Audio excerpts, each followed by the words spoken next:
The Darkened Veil. Presented by SoulSpeakStory. Welcome to The Darkened Veil, a haunting tale inspired by the timeless works of Charles Dickens. This story invites you into a world shrouded in mystery and veiled secrets. As you listen, prepare to encounter characters with hidden pasts and revelations that will keep you on the edge of your seat. Settle in, let your mind wander into the shadows, and immerse yourself in the intrigue of The Darkened Veil.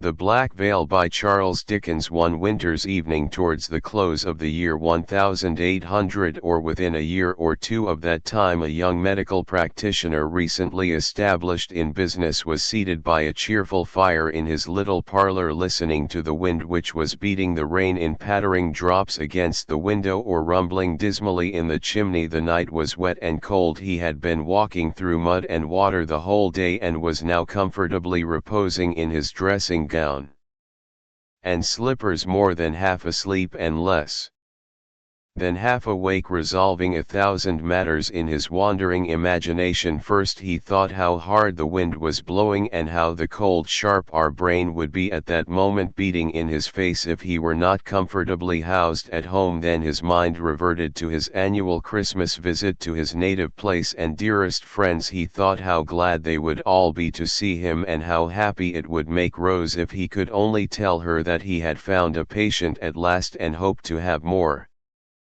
and to come down again in a few months' time and marry her and take her home to gladden his lonely fireside and stimulate him to fresh exertions. Then he began to wonder when his first patient would appear, or whether he was destined by a special dispensation of Providence never to have any patients at all. And then he thought about Rose again and dropped asleep and dreamed about her till the tones of her sweet merry voice sounded in his ears and her soft tiny hand rested on his shoulder. There was a hand upon his shoulder, but it was neither soft nor tiny, its owner being a corpulent round-headed boy who, in consideration of the sum of 1 shilling per week and his food, was let out by the parish to carry medicine and messages. As there was no demand for the medicine, however, and no necessity for the messages, he usually occupied his unemployed hours, averaging 14 a day, in abstracting peppermint drops, taking animal nourishment, and going to sleep. "A lady, sir, a lady," whispered the boy, rousing his master with a shake. "What lady?" cried our friend, starting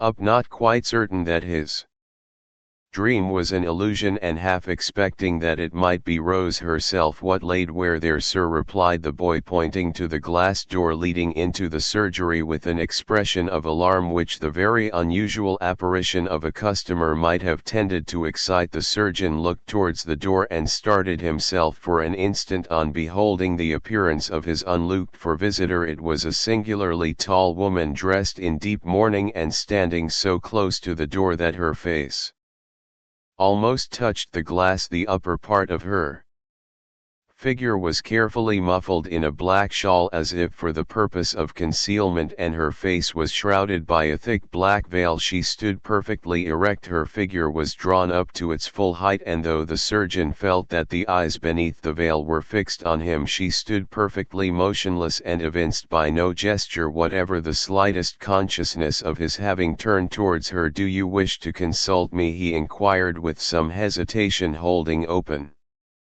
the door. It opened inwards, and therefore the action did not alter the position of the figure, which still remained motionless on the same spot. She slightly inclined her head in token of acquiescence. "Pray walk in," said the surgeon. The figure moved a step forward, and then, turning its head in the direction of the boy, to his infinite horror appeared to hesitate. "Leave the room, Tom," said the young man, addressing the boy, whose large round eyes had been extended to their utmost width during this brief interview. "Draw the curtain and shut the door." The boy drew a green curtain across the glass part of the door, retired into The surgery closed the door after him and immediately applied one of his large eyes to the keyhole on the other side. The surgeon drew a chair to the fire and motioned the visitor to a seat. The mysterious figure slowly moved towards it as the blaze shone upon the black dress. The surgeon observed that the bottom of it was saturated with mud and rain. "You are very wet," said "I am," said the stranger in a low deep voice. "And you are ill," added the surgeon compassionately, for the tone was that of a person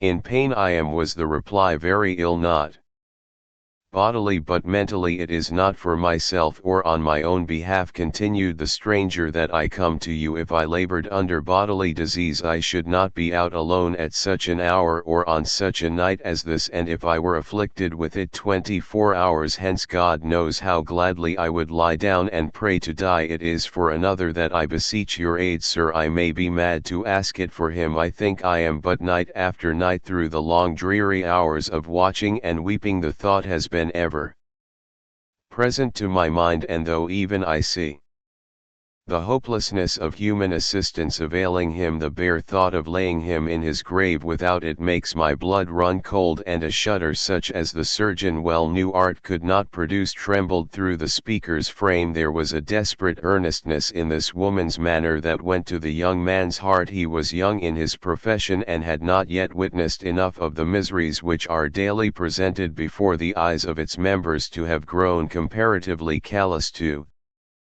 human suffering. "If," he said, rising hastily, "the person of whom you speak be in so hopeless a condition as you describe, not a moment is to be lost. I will go with you instantly." "Why did you not obtain medical advice before?" "Because it would have been useless before, because it is useless even now," replied the woman, clasping her hands passionately. The surgeon gazed for a moment on the black veil as if to ascertain the expression of the features beneath it. Its thickness, however, rendered such a result impossible. "You are ill," he said gently, "although you do not know it. The fever which has enabled you to bear without feeling it, the fatigue you have evidently undergone, is burning within you. Now put that to your lips," he continued, pouring out a glass of water. "Compose yourself for a few moments and then tell me as calmly as you can what the disease of the patient is and how long he has been ill. When I know what it is necessary I should know to render my visit serviceable to him, I am ready to accompany you." The stranger lifted the glass of water to her mouth without raising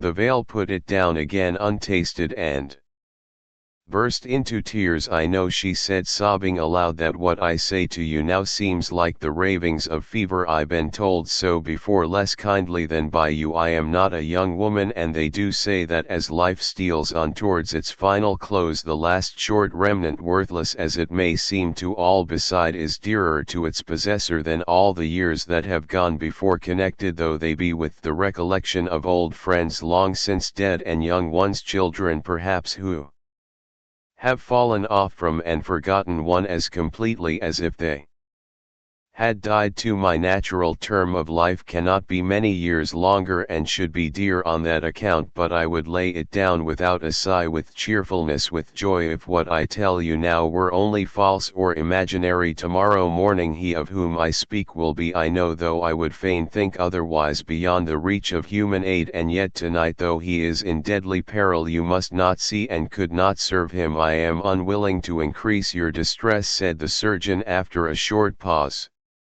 "by making any comment on what you have just said, or appearing desirous to investigate a subject you are so anxious to conceal, but there is an inconsistency in your statement which I cannot reconcile with probability. This person is dying tonight, and I cannot see him when my assistance might possibly avail. You apprehend it will be useless tomorrow, and yet you would have me see him then. If he be indeed as dear to you as your words and manner would imply, why not try to save his life before delay and the progress of his disease render it impracticable?" "God help me!" exclaimed the Woman weeping bitterly. How can I hope strangers will believe what appears incredible even to myself? You will not see him then, sir, she added, rising suddenly. I did not say that I decline to see him, replied the surgeon, but I warn you that if you persist in this extraordinary procrastination and the individual dies, a fearful responsibility rests with you. The responsibility will rest heavily somewhere, replied the stranger bitterly. Whatever responsibility rests with me, I am content to bear and ready to answer as I incur none, continued the surgeon. By acceding to your request, I will see him in the morning if you leave me the address. At what hour can he be seen? 9, replied the stranger. You must excuse my pressing these inquiries, said the surgeon, but is he in your charge now? He is not, was the rejoinder. Then if I gave you instruction for his treatment through the night, you could not assist him? The woman wept bitterly as she replied, I could not, finding that there was but little prospect of obtaining more information by prolonging the interview, and anxious to spare the woman's feelings, which, subdued at first by a violent effort, were now irrepressible and most painful to witness, the surgeon repeated his promise of calling in the morning at the appointed hour. His visitor, after giving him a direction to an obscure part of Walworth, left the house in the same mysterious manner in which she had entered it. It will be readily believed that so extraordinary a visit produced a considerable impression on the mind of the young surgeon, and that he speculated a great deal, and to very little purpose, on the possible circumstances of the case. With the generality of people, he had often heard and read of singular instances in which a presentiment of death at a particular day or even minute had been entertained and realized. At one moment he was inclined to think that the present might be such a case, but then it occurred to him that all the anecdotes of the kind he had ever heard were of persons who had been troubled with a foreboding of their own death. This woman, however, spoke of another person, a man, and it was impossible to suppose that a mere dream or delusion of fancy would induce her to speak of his approaching dissolution with such terrible certainty as she had spoken. It could not be that the man was to be murdered in the morning, and that the woman, originally a consenting party and bound to secrecy by an oath, had relented, and though unable to prevent the commission of some outrage on the victim, had determined to prevent his death if possible by the timely interposition of medical aid. The idea of such things happening within 2 miles of the metropolis appeared too wild and preposterous to be entertained beyond the instant. Then his original impression that the woman's intellects were disordered recurred, and as it was the only mode of solving the difficulty with any degree of satisfaction, he obstinately made up his mind to believe that she was mad. Certain misgivings upon this point, however, stole upon his thoughts at the time, and presented themselves again and again through the long dull course of a sleepless night, during which, in spite of all his efforts to the contrary, he was unable to banish the black veil from his disturbed imagination. The back part of Walworth, at its greatest distance from town, is a straggling, miserable place enough even in these days, but 35 years ago the greater portion of it was little better than a dreary waste, inhabited by a few scattered people of questionable character, whose poverty prevented their living in any better neighborhood, or whose pursuits and mode of life rendered its solitude desirable. Very many of the houses which since sprung up on all sides were not built until some years afterwards, and the great majority even of those which were sprinkled about at irregular intervals were of the rudest and most miserable description. The appearance of the place through which he walked in the morning was not calculated to raise the spirits of the young surgeon, or to dispel any feeling of anxiety or depression which the singular kind of visit he was about to make had awakened. Striking off from the high road, his way lay across a marshy common, through irregular lanes with here and there a ruinous and dismantled cottage fast falling to pieces with decay and neglect, a stunted tree or pool of stagnant water roused into a sluggish action by the heavy rain of the preceding night skirted the path occasionally, and now and then a miserable pea of garden ground with a few old boards knocked together for a summer house and old palings imperfectly mended with stakes pilfered from the neighboring hedges bore testimony at once to the poverty of the inhabitants and the little scruple they entertained in appropriating the property of other people to their own use. Occasionally a filthy-looking woman would make her appearance from the door of a dirty house to empty the contents of some cooking utensil into the gutter in front, or to scream after a little slipshod girl who had contrived to stagger a few yards from the door under the weight of a slow infant almost as big as herself. But scarcely anything was stirring around, and so much of the prospect as could be faintly traced through the cold,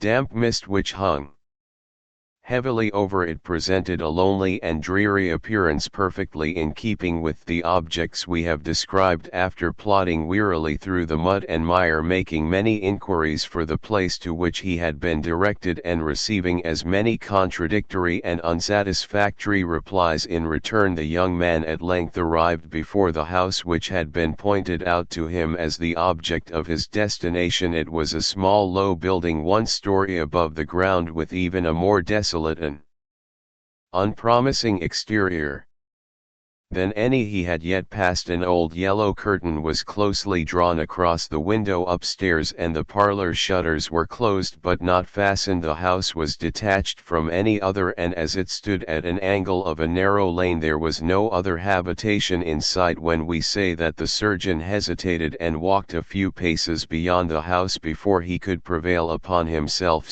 to lift the knocker, we say nothing that need raise a smile upon the face of the boldest reader. The police of London were a very different body in that day. The isolated position of the suburbs, when the rage for building and the progress of improvement had not yet begun to connect them with the main body of the city and its environs, rendered many of them, and this in particular, a place of resort for the worst and most depraved characters. Even the streets in the gayest parts of London were imperfectly lighted at that time, and such places as these were left entirely to the mercy of the moon and stars. The chances of detecting desperate characters or of tracing them to their haunts were thus rendered very few, and their offences naturally increased in boldness as the consciousness of comparative security became the more impressed upon them by daily experience. Added to these considerations, it must be remembered that the young man had spent some time in the public hospitals of the metropolis, and although neither Burke nor Bishop had then gained a horrible notoriety, his own observation might have suggested to him how easily the atrocities to which the former has since given his name might be committed. Be this as it may, whatever reflection made him hesitate, he did hesitate, but being a young man of strong mind and great personal courage, it was only for an instant. He stepped briskly back and knocked gently at the door. A low whispering was audible immediately afterwards, as if some person at the end of the passage were conversing stealthily with another on the landing above. It was succeeded by the noise of a pair of heavy boots upon the bare floor. The door chain was softly unfastened. The door opened, and a tall, ill-favored man with black hair and a face, as the surgeon often declared afterwards, as pale and haggard as the countenance of any dead man he ever saw, presented himself. "Walk in, sir," he said in a low tone. The surgeon did so, and the man, having secured the door again by the chain, led the way to a small back parlour at the extremity of the passage. "Am I in time too soon?" replied the man. The surgeon turned hastily round with a gesture of astonishment not unmixed with alarm, which he found it impossible to repress. "If you step in here, sir," said the Man who had evidently noticed the action. If you'll step in here sir, you won't be detained 5 minutes I assure you. The surgeon at once walked into the room. The man closed the door and left him alone. It was a little cold room with no other furniture than 2 deal chairs and a table of the same material. A handful of fire unguarded by any fender was burning in the grate, which brought out the damp if it served no more comfortable purpose for the some moisture was stealing down the walls in long, slug-like tracks. The window, which was broken and patched in many places, looked into a small enclosed piece of ground almost covered with water. Not a sound was to be heard either within the house or without. The young surgeon sat down by the fireplace to await the result of his first professional visit. He had not remained in this position many minutes when the noise of some approaching vehicle struck his ear. It stopped. The street door was opened. A low talking succeeded, accompanied with a shuffling noise of footsteps along the passage and on the stairs, as if 2 or 3 men were engaged in carrying some heavy body to the room above. The creaking of the stairs a few seconds afterwards announced that the newcomers, having completed their task whatever it was, were leaving the house. The door was again closed and the former silence was restored. Another 5 minutes had elapsed and the surgeon had resolved to explore the house in search of someone to whom he might make his errand known, when the room door opened and his last night's visitor, dressed in exactly the same manner with the veil lowered as before, motioned him to advance. The singular height of her form, coupled with the circumstance of her not speaking, caused the idea to pass across his brain for an instant that it might be a man disguised in woman's attire. The hysteric sobs which issued from beneath the veil and the convulsive attitude of grief of the whole figure, however, at once exposed the absurdity of the suspicion, and he hastily followed the woman, led the way upstairs to the front room and paused at the door to let him enter first. It was scantily furnished with an old deal box, a few chairs and a tent bedstead without hangings or cross rails, which was covered with a patchwork counterpane. The dim light admitted through the curtain, which he had noticed from the outside, rendered the objects in the room so indistinct and communicated to all of them so uniform a hue that he did not at first perceive the object on which his eye had once rested, when the woman rushed frantically past him and flung herself on her knees by the bedside. Stretched upon the bed, closely enveloped in a linen wrapper and covered with blankets, lay a human form, stiff and motionless. The head and face, which were those of a man, were uncovered save by a bandage which passed over the head and under the chin. The eyes were closed. The left arm lay heavily across the bed and the woman held the passive hand. The surgeon gently pushed the woman aside and took the hand in his. "My God!" he exclaimed, letting it fall involuntarily. "The man is dead." The woman started to her feet and beat her hands together. "Oh, don't say so, sir," she exclaimed, with a burst of passion amounting almost to frenzy. "Oh, don't say so, sir, I can't bear it. Men have been brought to life before when unskillful people have given them up for lost, and men have died who might have been restored if proper means had been resorted to. Don't let him lie here, sir, without one effort to save him this very moment. Life may be passing away. Do try, sir, do, for heaven's sake." And while speaking she hurriedly chafed first the forehead and then the breast of the senseless form before her, and then wildly beat the cold hands, which, when she ceased to hold them, fell listlessly and heavily back on the coverlet. "It is of no use, my good woman," said the surgeon soothingly as he withdrew his hand from the man's breast. "Stay, undraw that curtain." "Why?" said the woman, starting up. "Undraw that curtain," repeated the surgeon in an agitated tone. "I darkened the room on purpose," said the woman, throwing herself before him as he rose to undraw it. "Oh, sir, have pity on me. If it can be of no use and he is really dead, do not expose that form to other eyes than mine. This man died no natural or easy Death, said the surgeon. I must see the body. With a motion so sudden that the woman hardly knew that he had slipped from beside her, he tore open the curtain, admitted the full light of day, and returned to the bedside. There has been violence here, he said, pointing towards the body and gazing intently on the face, from which the black veil was now for the first time removed. In the excitement of a minute before, the female had thrown off the bonnet and veil and now stood with her eyes fixed upon him. Her features were those of a woman about 50 who had once been handsome. Sorrow and weeping had left traces upon them which not time itself would ever have produced without their aid. Her face was deadly pale, and there was a nervous contortion of the lip and an unnatural fire in her eye which showed too plainly that her bodily and mental powers had nearly sunk beneath an accumulation of misery. There has been violence here, said the surgeon, preserving his searching glance. There has, replied the woman. This man has been murdered, that I call God to witness. He has, said the woman passionately. Pitilessly, inhumanly murdered. By whom? said the surgeon, seizing the woman by the arm. Look at the butcher's marks and then ask me, she replied. The surgeon turned his face towards the bed and bent over the body, which now lay full in the light of the window. The throat was swollen and a livid mark encircled it. The truth flashed suddenly upon him. This is one of the men who were hanged this morning, he exclaimed, turning away with a shudder. It is, replied the woman with a cold, unmeaning stare. Who was he?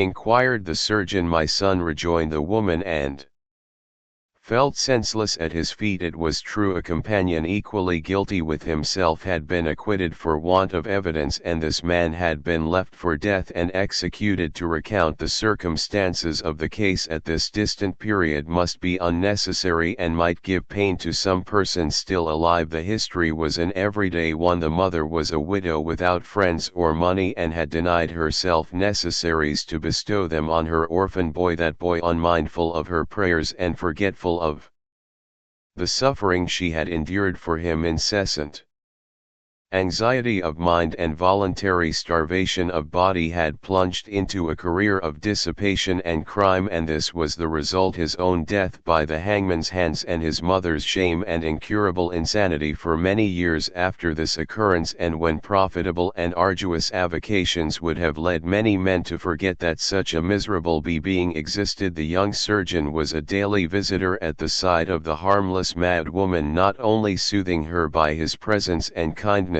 but alleviating the rigor of her condition by pecuniary donations for her comfort and support, bestowed with no sparing hand. In the transient gleam of recollection and consciousness which preceded her death, a prayer for his welfare and protection as fervent as mortal ever breathed rose from the lips of this poor friendless creature. That prayer flew to heaven and was heard. The blessings he was instrumental in conferring have been repaid to him 1,000-fold, but amid all the honors of rank and station which have since been heaped upon him, and which he has so well. Thank you for joining Soul Speak Story for the Darkened Veil.